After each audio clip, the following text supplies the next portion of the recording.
So RMIT has a secondary location for the G-Lab in Karlsruhe in Germany.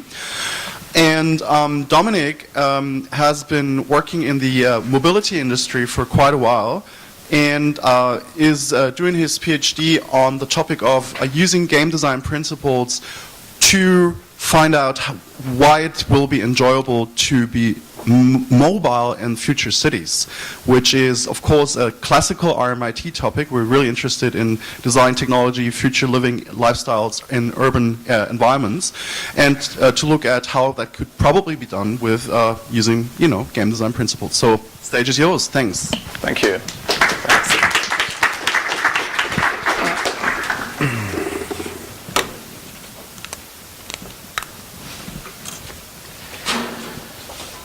Yeah, so my name is Dominik, and I will talk a little bit about Fahrspaß today. For those of you guys who are not familiar with the German language, this is something like driving fun, or like driving enjoyment. And I think fun and enjoyment is a very core element of the. Is that running automatically? I have to stop it. It's a core element of game design as well. So the Fahrspaß, as we know it nowadays. I think it's defined with power and speed. And so did you guys actually have Fahrspaß today? It's running automatically, sorry. You have to. Can we stop that from running automatically? Somehow? Did you guys have Fahrspaß today? Anyone? No? So you took the tram, or you walked? So you had walking fun, or riding fun? I don't know.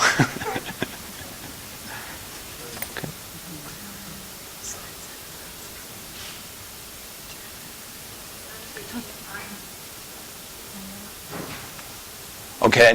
Anyway, you've seen the picture already. So the classical Fahrspaß thing: you need a nice car, you need a nice road, nice scenery, nice weather, and please no one else on the road. This sounds like a dream to you. Well, probably, particularly in urban environments, it's a dream, and this is reality. And while you are stuck in traffic jam, you are dreaming of Fahrspaß. So Stau is actually the German word for traffic jam, so that's a little side. Now, let's look a little bit about the problems, or what the problems is, or how we can approach this question. Is the car the problem? Well, the car hasn't really changed that much from earlier days. It's still pretty much the same. It's just now beginning to change a little bit. So when you think of the electric car, it's getting noiseless. It's also getting pollution-less. So some issues can be solved with that. Is maybe the space the problem? Space is very crucial in cities, and the traffic jam comes from a lack of space, so that might be the problem. We can go into third dimension to solve that, but I guess that takes a little bit more of developing time.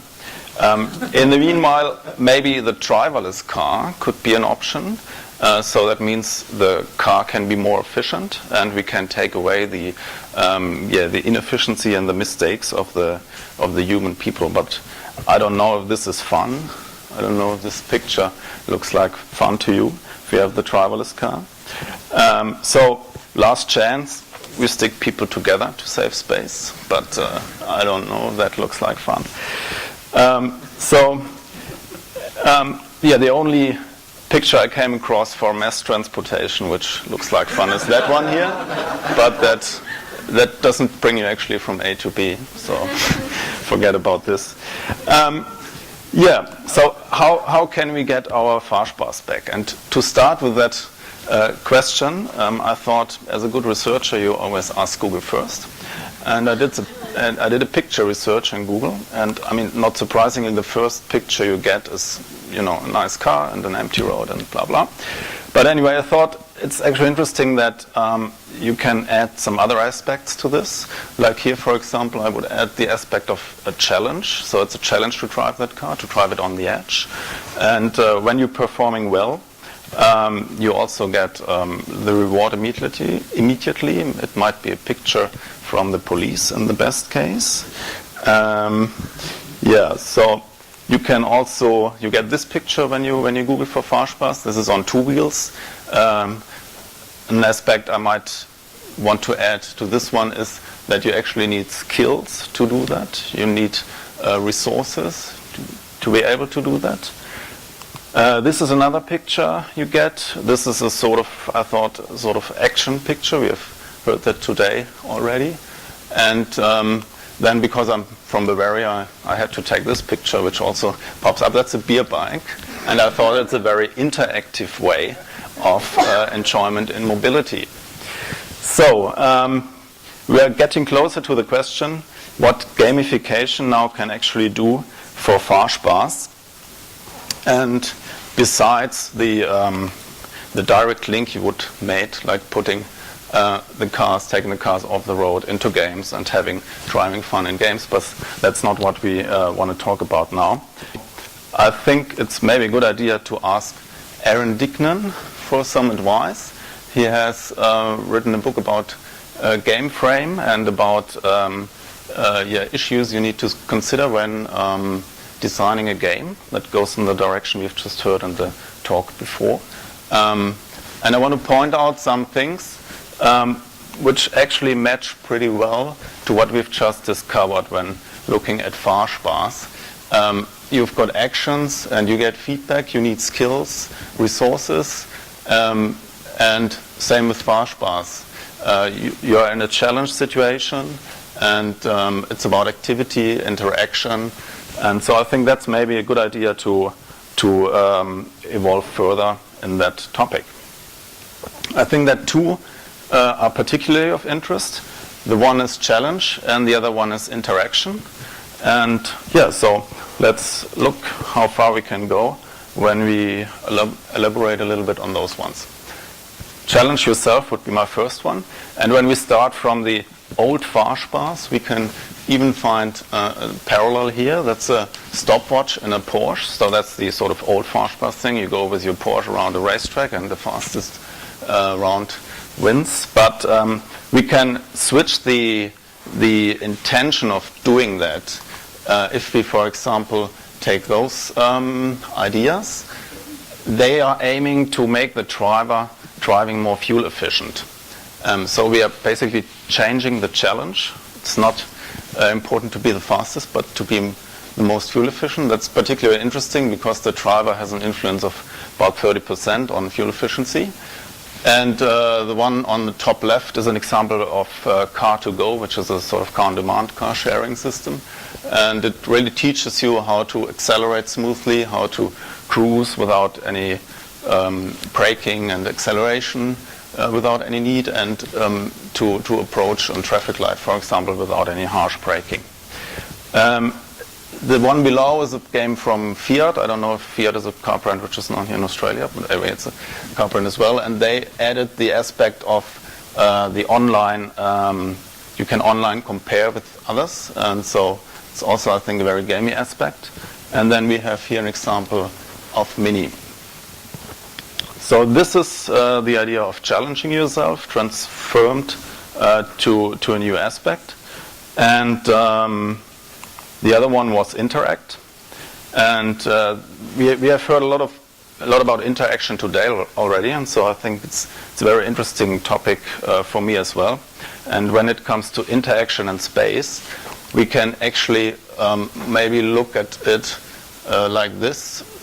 This is a very large intersection in Los Angeles, and I would say that the interaction of mobile people in that space is not very high, because you're sitting in your car, you've got like 2 tons around you, you're completely fenced off, and the probably only interaction would be to press the horn when the guy in front of you is not really moving fast enough. When we look at older cities, this is Barcelona, they are the more pedestrian style cities, very dense environments. And I think on an analog human level, the interaction would be very high in these environments. Now, if you transfer that to mobility, I want to show 3 examples which we did actually with some architects 2 years ago with the Audi Urban Future Award. 3 examples of different ways of interaction, both looking at it from the analog and the digital perspective. Now, this is an idea from Alison Brooks Architects of London, and she is actually coming back to the small-scale environments, to the small-scale neighborhoods, where you have a high human interaction level. The second one is an idea of Bjarke Ingels.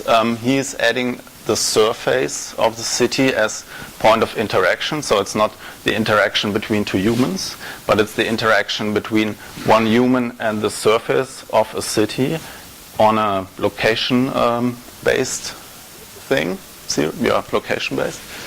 And the third idea is of Jürgen Meyer-Haar, and he is actually seeing the city as a totally digital cloud, and while moving around in your mobility device, whatever that would be in the future, you can add information and get a sort of augmented view on the city, your personal view on the city.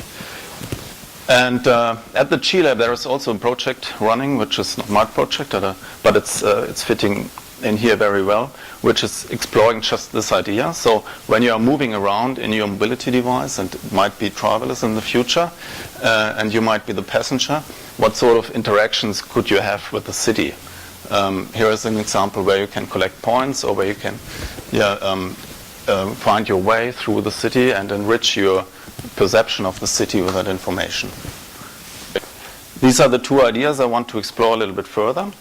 And when we look what we can do with them, the winner is an e-bike. And there's something special about this bike, which I'd like to show you in a short movie. I think I have to start it. This bike has 5 driving modes. You get Wi-Fi connection between the bike and your smartphone. So you can choose the driving modes, and you can also learn how to do tricks. It has a wheelie mode, so you press the button because it's an e-bike. It will keep its balance and can adjust speed by going forward and backwards. And with your iPhone you can learn how to do the tricks, and when you are done,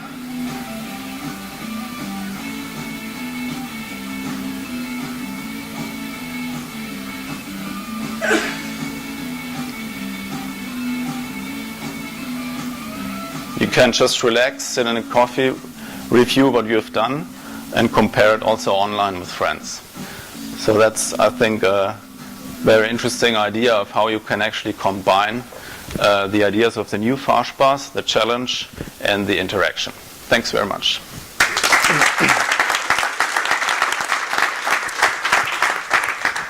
Thanks, Dom. Any questions? Questions for Dominik?